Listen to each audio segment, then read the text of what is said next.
Murdoch. Thomas, Harvey and Salty love working at Brendam Docks. Day and night, day after day, cargo ships arrive at the docks with goods from all over the world.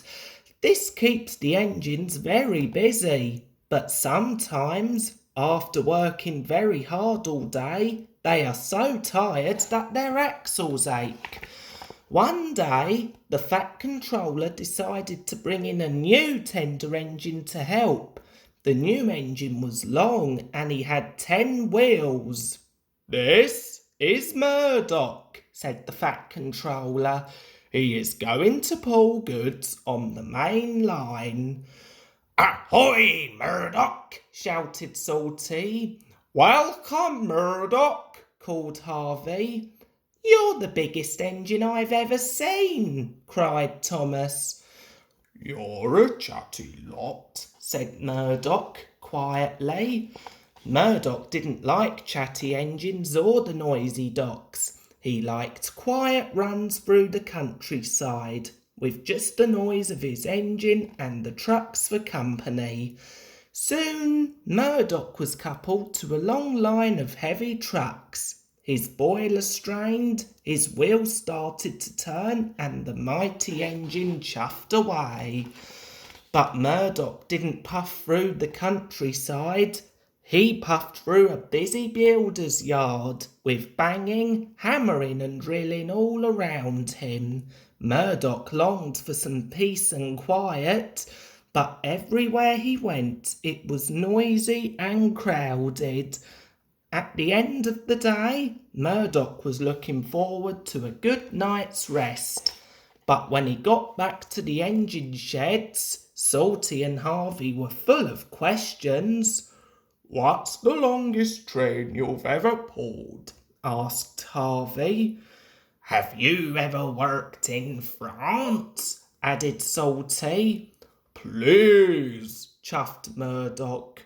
"I want some peace and quiet. I don't want to share a shed with chatterboxes." "No need to be rude," huffed Harvey. "We're only being friendly," steamed Salty. The next morning, Murdoch collected another long, heavy train. This time he chuffed into the beautiful countryside. It was splendid. All Murdoch could hear was the gentle rumbling of his wheels and the soothing puffing of his engine. At last he had some peace and quiet. But suddenly Murdoch's driver applied the brakes and he screeched to a halt. There were sheep on the track, lots of sheep. "The sheep escaped from that field," said the driver. "Through that broken fence," added the fireman. The driver and the fireman tried to chase the sheep back into the field. First this way, then that way. They tried everything, but nothing worked. The sheep were bleating louder and louder. "It's no use," grumbled the driver. By now, the driver and fireman were very cross and tired. Then they realised that Murdoch's steam had stopped. "The boiler's got no pressure," cried the fireman. "Murdoch's fire had gone out." "I'll go and phone for help," said the driver. The Fat Controller was enjoying his afternoon cup of tea when he got the call. "Murdoch is in trouble," he exclaimed. "I'll send help right away." And the Fat Controller went straight to the engine sheds. Meanwhile, Murdoch was stuck with all the noisy sheep. He was very unhappy. The valley wasn't peaceful anymore. Murdoch had never heard so much noise. But at last, the farmer and his dog were beginning to move the sheep away. "Chatty engines are much better than noisy sheep," muttered Murdoch.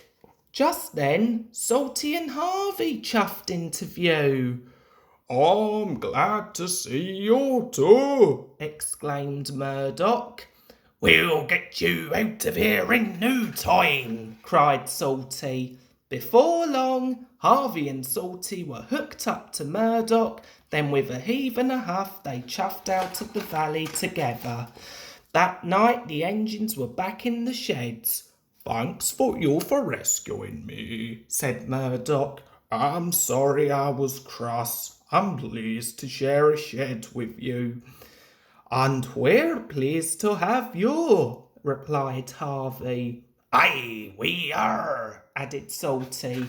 Murdoch had found his peace and quiet at last.